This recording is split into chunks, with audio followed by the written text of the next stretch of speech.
The depth of the trauma I was experiencing was extremely covert. I'd figured out how I was going to kill myself. I'd worked it through in my head.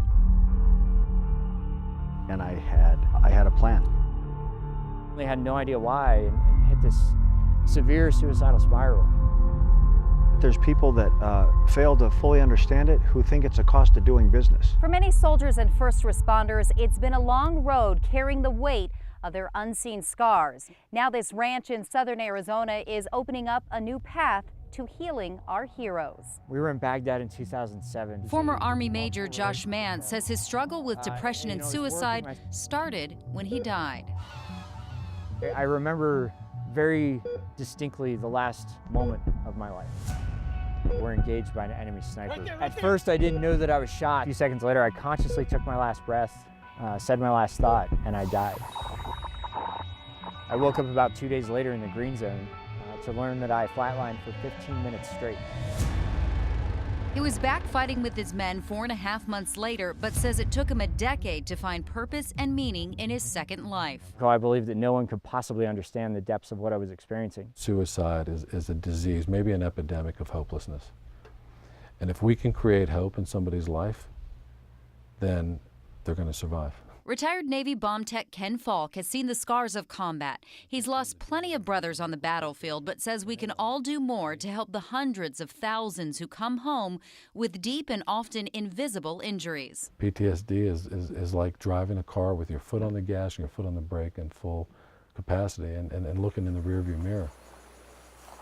So he's looking out for their future, expanding his Boulder Crest Retreat for military and first responder families to this 130-acre ranch in Sonoita.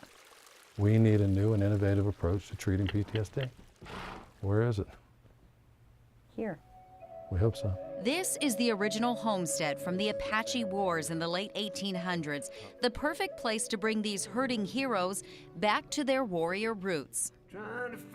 Using progressive, holistic, and alternative therapies to triage the mental health crisis affecting so many families. Just when I pulled in and saw the Longhorns, I was like, okay, I love this place.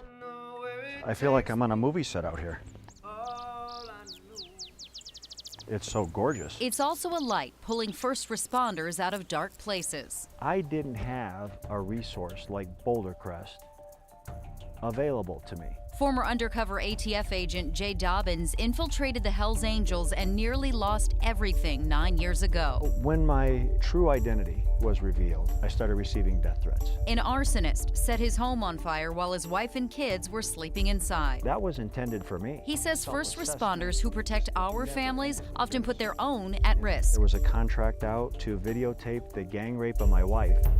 There were threats out there to kidnap and torture my kids. Diagnosed with depression and PTSD, he's speaking out to encourage others to speak up. And we can't pretend like the mental and emotional trauma that they receive on their job is just a cost of doing business. This is called a labyrinth. It dates back thousands and thousands of years. It symbolizes the journey that we take throughout life. Josh's life has come full circle. He's going to be a guide here, helping others turn their struggles into strength. Being in the presence of other veterans who experience the same, because you don't have to say everything.